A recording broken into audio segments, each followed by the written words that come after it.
La Constitución española de 1978 se refiere al vicepresidente en el artículo 98, apartado primero, al regular la composición del Gobierno, y señala que el Gobierno se compone del presidente, de los vicepresidentes, en su caso, de los ministros y de los demás miembros que establezca la ley. Por tanto, el Gobierno, en sentido estricto y con seguridad, se compone de presidente y ministros, porque dice este precepto que la figura de la vicepresidencia podrá estar o no. De ahí la postilla en su caso. Nótese que el texto de la propia Constitución ya empieza a darnos una idea de que estamos ante una figura supletoria y no estrictamente necesaria. Además, la mención al vicepresidente del Gobierno es escasa. Tan solo este precepto se refiere a la vicepresidencia del Gobierno.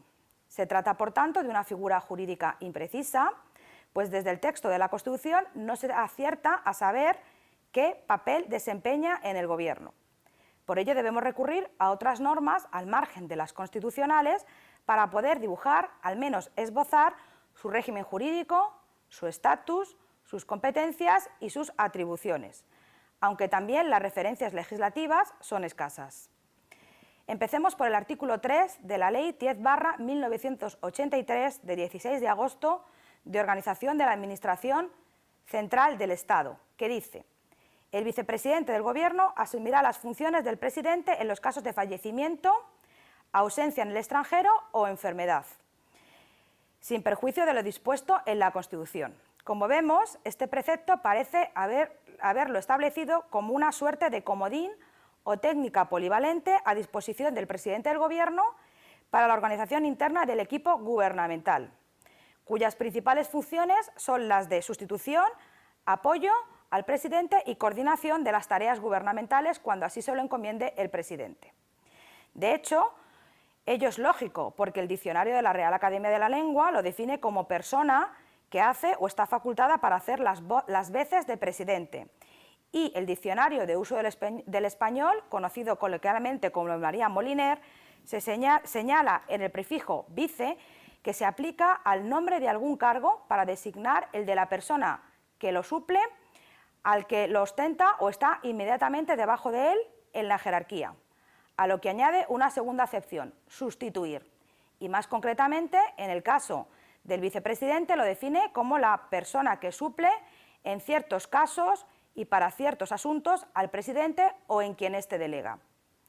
Volviendo a su regulación normativa, y más recientemente la Ley 50/1997 de 27 de noviembre del Gobierno, reitera en su artículo 1, apartado segundo, que el Gobierno se compone del presidente, del vicepresidente o vicepresidentes, en su caso, y de los ministros. En definitiva, se trata de un cargo cuya existencia es eventual, porque depende de la exclusiva voluntad del presidente. De este modo pueden ser uno o varios, o puede no haber ninguno, aunque esta última posibilidad parece no convencer. Y siempre el presidente de turno ha nombrado al menos uno. Sin embargo, en los últimos años parece haberse extendido el gusto por el nombramiento de más de un vicepresidente. Así, con el gobierno de José María Aznar se inició la tendencia por la duplicidad en las vicepresidencias, nombrando un vicepresidente primero que asumía también el Ministerio de la Presidencia y un vicepresidente segundo que asumía la cartera de Economía y Hacienda. Por su parte, en el segundo gobierno de José Luis Rodríguez Zapatero hubo hasta 3 vicepresidencias. Vicepresidencia primera para Asuntos Económicos, vicepresidencia segunda para Política Territorial y vicepresidencia tercera. En el actual Gobierno, sin embargo, hemos vuelto a la fórmula clásica de una única vicepresidencia. Por lo que se refiere a sus competencias, el artículo 3 de la Ley del Gobierno se limita a señalar que al vicepresidente o vicepresidentes, cuando existan, les corresponderá el ejercicio de las funciones que les encomiende el presidente, y que el vicepresidente que asuma la titularidad de un departamento ministerial ostentará además la condición de ministro. Sus funciones son, en términos generales, apoyo y sustitución del presidente en caso de enfermedad, fallecimiento y coordinación de la labor gubernamental, aunque el artículo 8, apartado segundo de la Ley 50/1997 les atribuye expresamente una nueva función, la presidencia de la Comisión General de Secretarios de Estado y subsecretarios, lo que añade algo más de precisión, aunque no mucha, en la regulación de esta figura.